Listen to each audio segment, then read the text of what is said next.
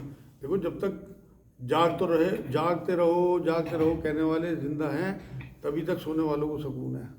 اگر یہ ختم ہو جائیں گے رات کو جاگنے والے، تو سونے کا سکون بھی ختم ہو جائے. تو اس لیے بالکل گناہگار نہیں ہے. ان کی روزی اللہ نے اس طرح رکھی تو وہ بالکل کریں. نبی کے زمانے سے ثابت ہے. کیا ایک قبر میں کئی مردے دفن ہو سکتے ہیں؟ کیا ایک قبر میں کئی مردے ان کا سوال یہ، کیا ایک قبر میں کئی مردے دفن ہو سکتے ہیں؟ بالکل ہو سکتے ہیں. جنگ احد میں نبی اکرم صلی اللہ علیہ وسلم نے ایک قبر میں کئی مردے دفن کرائے جو وہاں شہید ہوئے صحابہ. تو ان کے تو کفن دفن بھی نہیں ہو پائے تھے، کسی پہ کوئی کپڑا. حضرت معاذ بن، کیا نام تھا، حضرت مصعب بن عمیر رضی اللہ تعالیٰ عنہ، لمبے صحابی تھے. تو ایک چادر تھی، تو ان کا سر ڈھکے تو پیر ننگے، پیر ڈھکے تو سر ننگا. اور اسی میں میرے خیال میں حضرت حمزہ اور انہیں دونوں کو ایک ہی چادر میں، کچھ اس طرح کی میں نے روایت پڑھی تھی، یہ لپیٹا گیا. 14-15 سال کے بچے کی ختنے نہیں ہوئی تو کیا ایک گناہ ہے؟ 14-15 سال کے بچے کی ختنہ نہیں ہوئی، کیا یہ گناہ ہے؟ نہیں، کوئی گناہ نہیں. اگر کسی کمزوری یا مجبوری کی وجہ سے نہیں کرا پائے تو اب کرا دیں. ختنے جو ہیں وہ، میں نے ایک روایت یہ پڑھی تھی کہ ابراہیم علیہ السلام کی ختنے 80 سال کی عمر میں ہوئی تھی. لیکن اب چونکہ ہمارے لیے سنت ہے ختنے کرانا، تو اب آپ پہلے مطلب 7ویں دن ختنے کرا دیا کریں. اگر کوئی مجبوری نہ ہو، بچہ اگر کمزور ہو، ڈاکٹر منع کر رہا ہے، تو تھوڑا اور بڑے ہونے پہ کرا دیں. لیکن اتنی دور تک نہیں جانا چاہیے. ویسے تو یہ لکھا ہوا ہے ابراہیم علیہ السلام نے تو خود کری تھی اپنی ختنے 80 سال کی عمر میں، یہ تک لکھا ہے روایت میں. تو وہ بچہ جو ہے وہ بڑا ہو گیا. لیکن بہت آسان ہے آج کل. تو میں نے بھی اپنے پوتے کی ختنیں کرائی تھی دلی میں، مطلب وہ 1 سال کے قریب ہو گیا تھا. حالانکہ بہت آسان ہے. وہ کوئی اس طرح کی پتہ نہیں کیا چیز لگاتے ہیں اس سے، اور وہ پتہ بھی نہیں لگتا. 2-3 دن میں ختنیں ٹھیک بھی ہو جاتی ہیں. پیسے تھوڑی زیادہ لیتے ہیں. وہ شاہین باغ میں کوئی ڈاکٹر ہے. ایک سوال ہو رہا ہے آج کل کہ بھئی جیسے آپ صلی اللہ علیہ وسلم نے 3 دن پڑھی تراویح، اور ہم معاشرے میں پورے مہینے پڑھی جا رہی ہے. تو اس کے پیچھے کیا راز ہے، کیا مقصد ہے؟ ان کا سوال یہ، حضور نے 3 دن پڑھی ہیں اور اب معاشرے میں پورے مہینے پڑھی جا رہی، اس کے پیچھے کیا راز ہے؟ بھائی کوئی راز نہیں ہے اس میں. اگر کسی کی طبیعت نہیں ہے نہ پڑھے، کوئی گناہ نہیں ہے. لیکن اسی لیے ترتیب دے دی گئی کہ ایک مہینہ ذرا عبادات کا ہے، دل بھی نرم ہوتے ہیں، عبادات کی طرف جھکاؤ ہوتا ہے. اور قیام اللیل کا حکم بھی ہے کہ اس مہینے میں، اس کی راتوں میں جو ہے قیام آسان بھی ہو جاتا ہے. قرآن کا سمجھنا، قرآن کا پڑھنا.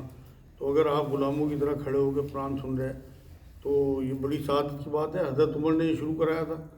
اور اگر کوئی نہیں پڑھتا کوئی گناہ نہیں، بلکہ زیادہ افضل یہ ہے کہ اگر کوئی نہیں پڑھتا اور وہ رات کے تیسرے پہر میں جا کے سحری سے پہلے 8 رکعت نفل پڑھے اور 3 وتر پڑھے، تو وہ میرے نزدیک زیادہ ثواب ہے. کیونکہ نبی نے ایک بار یہ بات فرمائی کہ میری اس مسجد نبی کو، میری اس مسجد سے بہتر ہے نفل نماز اپنے گھروں میں پڑھو. بہت بڑی بات بتا رہا میں آپ کو، حضور کی حدیث ہے.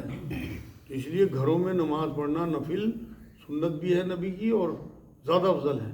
تو اگر کوئی تراویح چھوڑتا ہے، مگر پھر وہی کہ رمضان کا مہینہ ہے، یہ رحمت برکتیں سمیٹنے کا مہینہ ہے، اس میں جو ہے نوافل فرضوں کے برابر گنے جائیں گے. تو آپ کی جو کوتاہیاں ہیں پچھلے فرضوں کی، وہ یہ نفل آپ کے پورے کرا دیں گے جو آپ 20 رکعت پڑھ رہے ہیں. نہیں پڑھتے کوئی گناہ نہیں. اس لیے کہنے دو لوگوں کو، اگر آپ کی دل ہے، طبیعت ٹھیک ہے تو پڑھو، نہیں طبیعت ٹھیک ہے تو کوئی گلٹ بھی نہ رکھنا دل میں. آپ یقین کرو میری آج 4 رکعت نکلی، مجھے احساس بھی نہیں، کیونکہ میری طبیعت ٹھیک نہیں، میں دیر سے آیا، کوئی احساس نہیں، کیونکہ یہ نفلی عبادت ہے. ہاں فرض نہ نکلے آپ کی کسی بھی قیمت پہ. بیوی اعتکاف میں ہو تو کیا شوہر کے پاس لیٹ سکتی ہے؟ اور اچھا سوال ہے یہ بھی، قرآن یہ منع کرتا ہے بھائی، ان کا سوال یہ ہے اعتکاف کی حالت میں کیا شوہر بھی پاس لیٹ سکتے ہیں؟ بالکل نہیں لیٹنا چاہیے میرے نزدیک، کیونکہ قرآن منع کرتا ہے.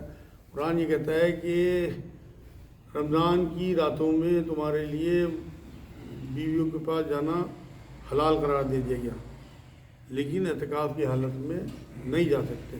تو اگر آپ کی بیوی اعتکاف میں ہے تو میرے نزدیک تو آپ کو کمرہ بھی بدل دینا چاہیے اپنا، کیونکہ اسے گناہ گار کریں گے. اور ویسے بھی یہ سنت عبادت ہے، اگر آپ کرتے ہو ٹھیک، نہیں کرتے ہو کوئی حرج نہیں ہے. اگر آپ سے نہیں رکا جاتا اور آپ بنا اپنی بیوی کے نہیں رہ سکتے، میرے نزدیک آپ کو انہیں اعتکاف کرانا ہی نہیں چاہیے، اور انہیں کرنا نہیں چاہیے، انہیں آپ کی بات ماننی چاہیے. کیونکہ یہ پکی بات ہے، جب روزے کے بارے میں بات آئی نا کہ نفلی روزہ نہیں رکھ سکتی عورت اگر شوہر کی اپنی مرضی نہیں ہے، اسی طرح اعتکاف بھی نہیں کر سکتی عورت اگر شوہر کی مرضی نہیں ہے. قرآن میں جو سجدے ہیں وہ فرض ہیں یا واجب؟ قرآن میں جو سجدے ہیں وہ ان کا فرض ہیں سوال ہے واجب؟ قرآن میں جو سجدے ہیں وہ فرض ہیں یا واجب؟ ایک اور بھائی سوال، ہاں جو ترجمہ پڑھتے ہیں کیا انہیں بھی وہ سجدے کرنے ہیں؟ اچھا، ان کا سوال یہ ہے قرآن میں جو سجدے ہیں وہ فرض ہیں یا واجب، اور ترجمہ پڑھنے والوں کو بھی سجدے کرنے چاہیے کیا؟ بھائی نہ فرض ہے نہ واجب ہے، سنت ہے. نبی اکرم صلی اللہ علیہ وسلم جب قرآن پڑھتے تھے، وہی اترتی تھی، قرآن پڑھتے تھے تو کہیں بھی ایسا معاملہ آتا تھا کہ حضور کی طبیعت چاہتی کہ میں اپنے اللہ کے آگے جھک جاؤں. اتنی رحمت و برکتوں کی کوئی آیت دیکھی اور حضور بے ساختہ سجدے میں چلے گئے. تو یہ وہ سجدے 14 سجدے قرآن میں ہیں. تو حضور کی سنت ادا کرنے کے لیے اگر کوئی کرنا چاہے کرے، بالکل، نہ کرے کوئی گناہ نہیں. اسی طرح ترجمہ پڑھنے والوں پہ تو کیونکہ حضور تو عربی میں پڑھتے تھے قرآن، اور جب سجدہ کرتے تھے تو عربی والے جو ہیں وہ کرتے ہیں لوگ. ترجمے میں تو کوئی مسئلہ ہی نہیں ہے، کرنا چاہو کرو، نہیں تو کوئی گناہ نہیں ہے بالکل.